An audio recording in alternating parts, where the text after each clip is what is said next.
ইরাকের পূর্বাঞ্চলীয় কুত শহরে একটি শপিং মলে ভয়াবহ অগ্নিকাণ্ডে অন্তত ৬১ জনের মৃত্যু হয়েছে। জীবিত উদ্ধার করা হয়েছে ৪৫ জনকে। এখনও নিখোঁজ রয়েছে আরও ১১ জন। আগুন নিয়ন্ত্রণে প্রাণপণ চেষ্টা চালিয়ে যাচ্ছে দমকল বাহিনী। দুর্ঘটনার কারণ বের করতে সুষ্ঠু তদন্তের নির্দেশ দিয়েছেন দেশটির প্রধানমন্ত্রী শিয়া আল সুদানি। দ্রুতই তদন্তের ফলাফল জানানোর আশ্বাস দিয়েছেন অঞ্চলটির গভর্নর মোহাম্মদ আল মিয়াহি। বিস্তারিত জানাচ্ছেন বিনয়ামিন। ইরাকের কুত শহরের একটি শপিং মলে বুধবার রাতে হঠাৎ আগুন লেগে যায়। এর কিছুক্ষণের মধ্যেই তা ছড়িয়ে পড়ে পুরো ভবনে। আগুনে ভস্মীভূত হয় ৫তলা ভবনটি। এ সময় ভবনের ভেতরে আটকে পড়ে বহু মানুষ। মাত্র ৫ দিন আগে ভবনটি উদ্বোধন করা হয়েছিল।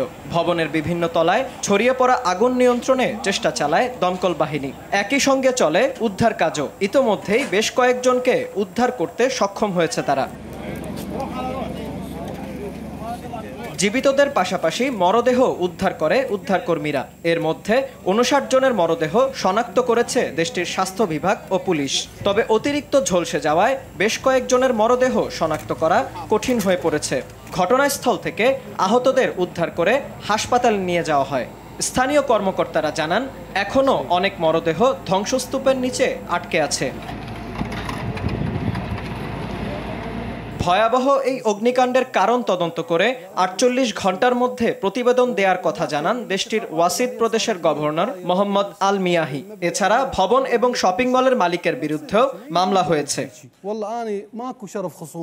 এ ঘটনায় ৩ দিনের শোক ঘোষণা করেছে ইরাক। নিহতদের পরিবারের প্রতি সমবেদনা জানিয়ে প্রাদেশিক সরকারকে সুষ্ঠু তদন্তের নির্দেশ দিয়েছেন দেশটির প্রধানমন্ত্রী শিয়া আল সুদানি। বিনয়ামিন, RTV।